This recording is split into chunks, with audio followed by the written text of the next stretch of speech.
इस कार्यक्रम की पुण्यार्जक हैं श्री दिगंबर जैन मुनि संघ प्रबंध समिति रजिस्टर्ड, पार्श्वनाथ भवन, नाटाड़ियों का रास्ता, जयपुर 3, राजस्थान।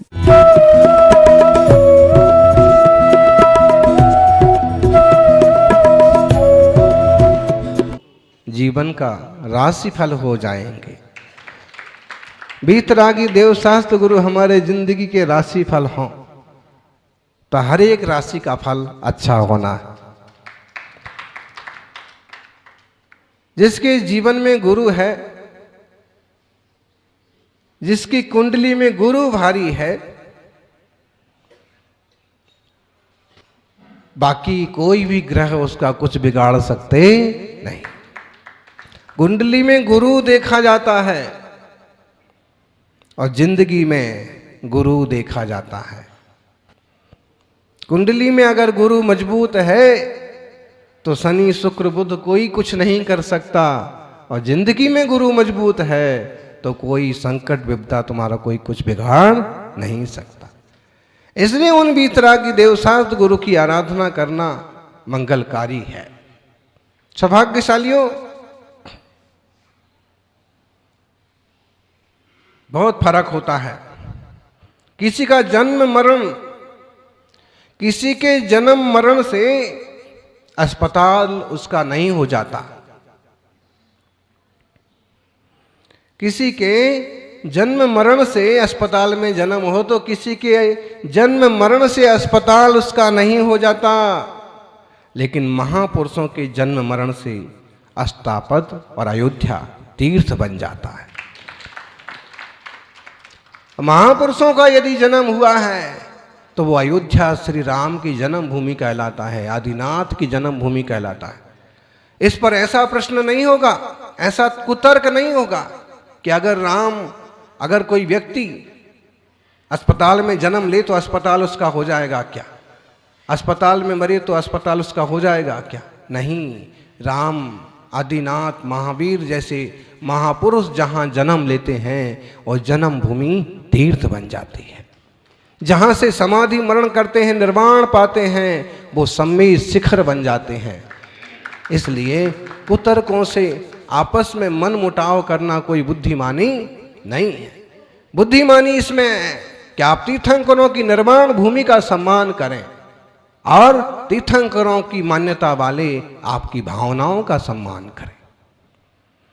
अगर एक दूसरे का सम्मान करेंगे तो इस धरती पर ज्यादा समय तक टिक पाएंगे, और अगर असहिष्णुता में चले जाएंगे तो एक दूसरे की टांग खींच खींच करके इस धरती को नरक बना देंगे। परस्पर उपग्रहो जीवानाम। आग लगाने वालों से थोड़ा सावधान रहिए। लाखों करोड़ों सालों से तीर्थंकर विख्यात रहे हैं, वेदों और पुराणों में उनके उल्लेख हैं। आदिनाथ स्वामी का मतलब है कि दुनिया के भी आदि पुरुष जिन्होंने इस धरती पर रहना और जीना सिखाया। आदिनाथ के साथ जो लोग जंगल में चले गए, जंगल में बस गए, वे आदिवासी कहलाए।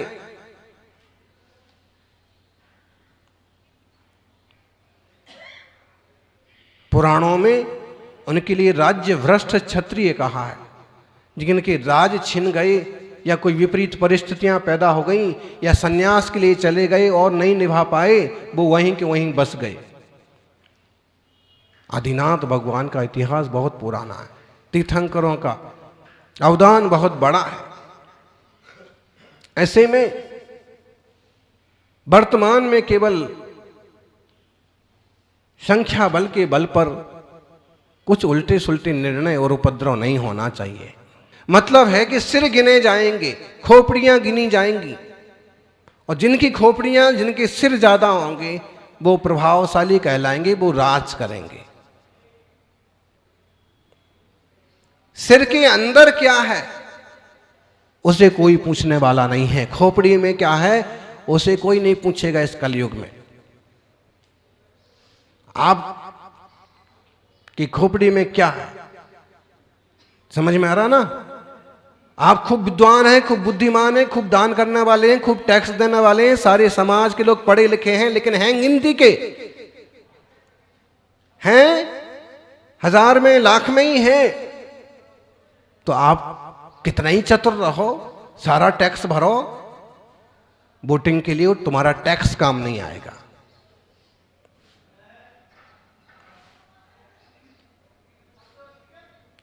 वोटिंग के लिए वोट चाहिए, उतनी खोपड़ियां चाहिए, उतने हाथ चाहिए। तो आज स्थिति यह है कि खोपड़ी में क्या है उसकी वैल्यू नहीं है, वैल्यू इस चीज की हो रही खोपड़ियां कितनी है, उस पर भी आपको समाज को गौर करना होगा। नहीं तो सारे योगदान एक तरफ रखे रह जाएंगे और आप हाथ मलते रह जाएंगे। आए दिन कितने तरह के उपद्रव नहीं होते हैं, जमीन जायदाद, मंदिर, दुकानें, मकान, चौराहा तिराहा, आपके बाहरी का ओटला आकर के कोई भी बैठ जाता है, किसी भी रंग का पत्थर रख देता है। अब आप कर लीजिए क्या करते, आपकी मंदिर की दीवार को पोत जाता है और चालू हो जाता है।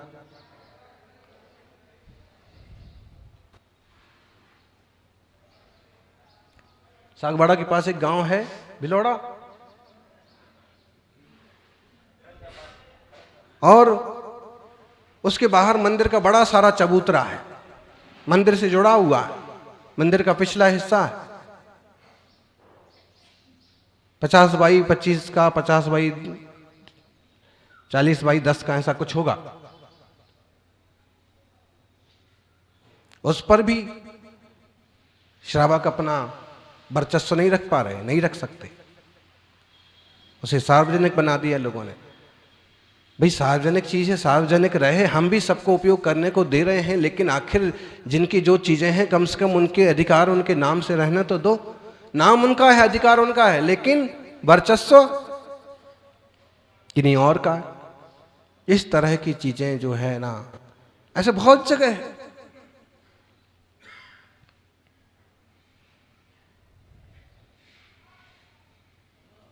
बहुत विचित्र है संसार। इस विचित्र संसार में सारे जीव आत्मा स्वरूप को उपलब्ध हों, ऐसे तीर्थंकर भगवंतों का उपदेश है। मुनि राजों की ऐसी मंगल भावना है कि सारे लोग सम्यक मार्ग को उपलब्ध हों, लेकिन नक्कार खाने में तूती की आवाज कौन सुनता है, जहां ऐसा जबरदस्त उल्टे उल्टे सिद्धांतों का बोलबाला है। अहिंसा की ऊंचाइयां छूने को जहां कोई तैयार नहीं है, वहां पर कैसे लोगों को सन्मार्ग दिखाया जाए, कैसे मैत्री भाव वात्सल्य भाव के रास्ते ले के जाया जा सके, कठिन लगता है। लेकिन प्रज्ञावानों को हार नहीं मानना चाहिए और हर एक जीव का हित हो, हर एक जीव का उद्धार हो, इस तरह का पुरुषार्थ करते रहना चाहिए। महावीर स्वामी की दृष्टि में जाति वर्ण संप्रदाय आदि के लिए कोई खास जगह नहीं है। उनकी वाणी में एक शब्द आता है संबोधन का, भव्यात्माओ। जो जो होनहार जीव हैं, जो सम्यक दर्शन ज्ञान चरित्र को पाने की योग्यता रखते हैं, वे सब जीवो सुनो, रत्नत्रय को प्राप्त करो, तुम्हारी आत्मा का विचार करो। कहां तुम उल जलूल हरकतों में पड़ गए हो, जहां तुम पैदा हो गए तुमने अपने आप को वही मान लिया है। अरे भाई, पैदा तो जानवर की पर्याय में होने के बाद भी कोई जीव जिनवर बनने का मार्ग अख्तियार कर लेता है। तुम कहीं भी पैदा हुए हो, इंसान के यहां तो पैदा हुए हो, कम से कम इस भाव में वितराग मार्ग को समझ लो। सृष्टि कितनी भी बदल जाए, लेकिन इंसान पूरी तरह सुखी नहीं हो सकता। दृष्टि थोड़ी सी भी बदल जाए, इंसान सुखी हो जाएगा। मुनिराज तो दृष्टि बदलना सिखाते हैं, पहाड़ वहीं का वहीं रहेगा।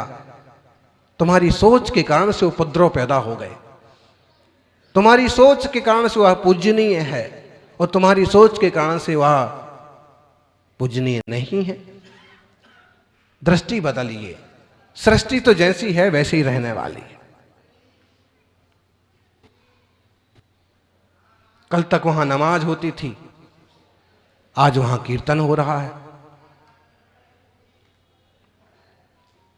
कल तक वहां नंगे पांव जाकर के धोती दुपट्टा पहन करके वंदना की जा रही थी, आज वहां जूते चप्पल पहन करके पर्यटन किया जा रहा है। मर्यादाओं का भी पालन होना चाहिए। मर्यादा पुरुषोत्तम के देश में यदि मर्यादाएं लोग भूल जाएंगे तो कहां जाकर के मर्यादाएं, ये संकल्प, ये साहस, ये वितरागता कहां पर हम पाएंगे। प्रभु तो कहते हैं देह भी तुम्हारा नहीं है, तुम कौन चीजों को अपना मान के बैठे हो। विवाह दृष्टि से द्रव्य तीर्थ वंदनीय पूजनीय है, रक्षा सुरक्षा होना ही चाहिए, वो अपनी जगह सत्य है। लेकिन उसके एक कदम आगे भी समझ लो कि तीर्थ जहां से तैर करके पार हो गए, जहां तप करके मोक्ष चले गए, वो स्थान इसलिए वंदनीय पूजनीय है कि वहां का दर्शन वंदन करके, उन प्रभु का स्मरण करके हम भी मोक्ष गमन कर सके। बाकी ये है कि आत्मा और देह भिन्न भिन्न है। प्रवचन सार में जबरदस्त घोषणा की है 160 और 161 नंबर की गाथा में कुंत स्वामी ने।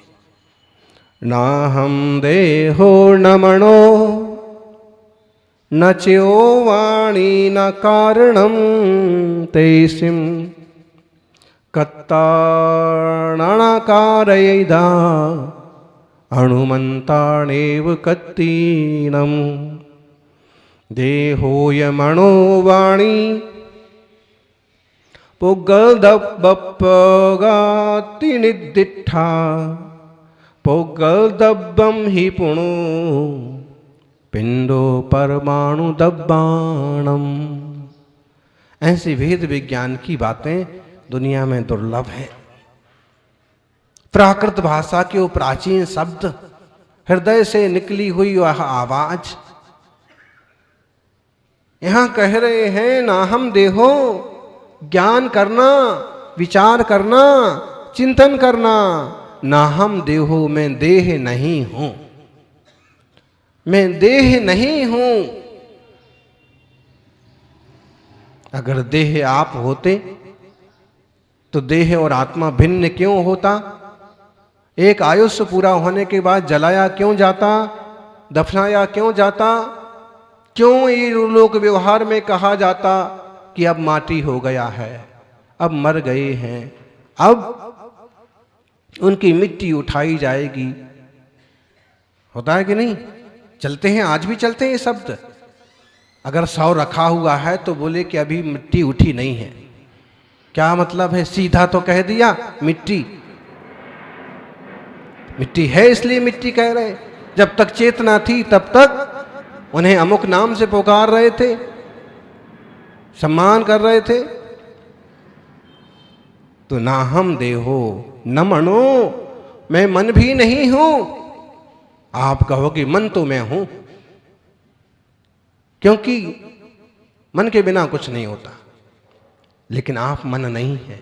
द्रव्य मन की रचना जो है पुद्गल की रचना है, भाव मन की रचना जो है वह राग आदि से आविष्ट आत्मा का एक भाव मन है, ज्ञान की आवृत वृत्ति है। मैं मन भी नहीं हूं। आप कहो कि मन तो हूं, बल्कि कभी कभी तो मैं एक मन नहीं 2 मन हो जाता हूं। एक मन कहता है कि मंदिर चलो, दूसरा मन कहता है कि पोहा बन रहा है, पहले नाश्ता करो। अभी मम्मी पोहा तैयार कर रही है, नाश्ता तैयार हो रहा है। एक मन कहता है कि नहीं प्रवचन चालू हो जाएगा, जल्दी करो। दूसरा मन कह रहा है कि ऐसी गरम गरम जलेबी निकल रही है, प्रवचन तो सुनना है, जरूर सुनना है, थोड़ा लेट चले जाएंगे क्या होगा, एक महाराज जी का हो जाएगा, बड़े महाराज जी का तो सुनने मिल जाएगा ना, लेकिन जलेबी कैसे छोड़े।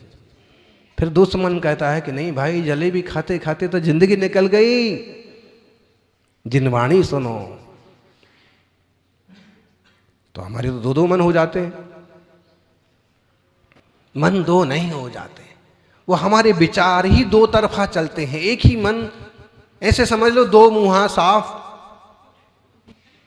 बुरा ना मानो तो दो मुंहा सांप, मतलब वो दो तरफ से चलता है। ऐसा सांप होता है, कभी कभी ना ये जो केचुआ होता ना, क्या बोलते, गांडूल, जो भी बोलते हैं, पतला सा, और पानी बरसात के दिनों में बहुत सारे पैदा हो जाते हैं।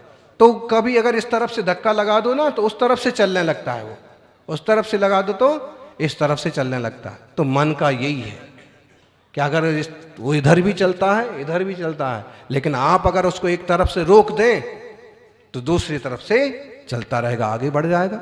अब आप किस तरफ से उसे रोक पाते हैं, ये आप पर निर्भर है।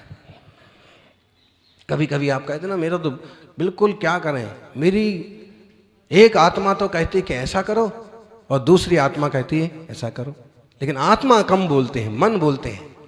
एक मन ऐसा कहता है, दूसरा मन ऐसा कहता है। आप मन डबल इंजन की मशीन है आपकी, हैं, डबल इंजन के हवाई जहाज हैं आप। डबल इंजन के भले हों लेकिन चालू तो एक ही रखो तो ठीक ठाक काम होगा। हाँ, दो सिम वाला मोबाइल,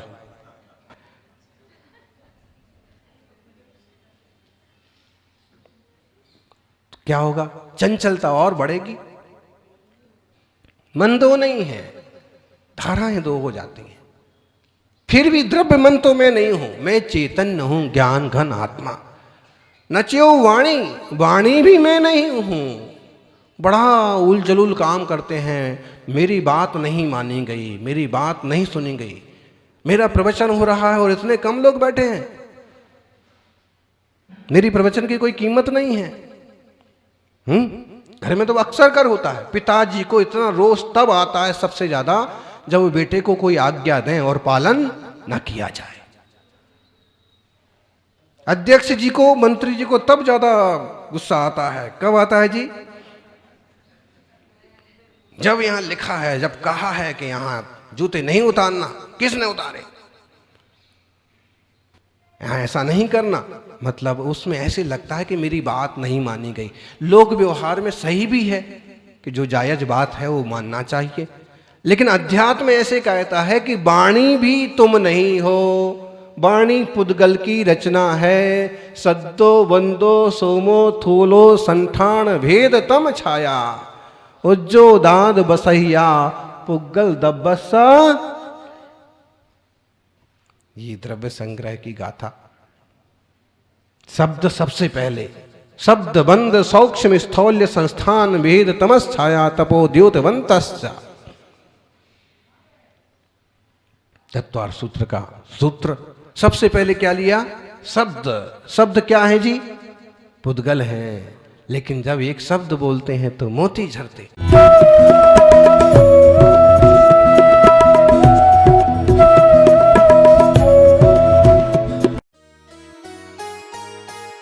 इस कार्यक्रम के पुण्यार्चक थे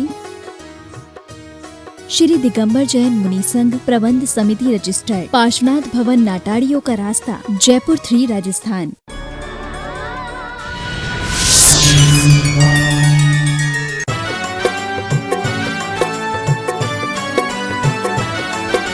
मुन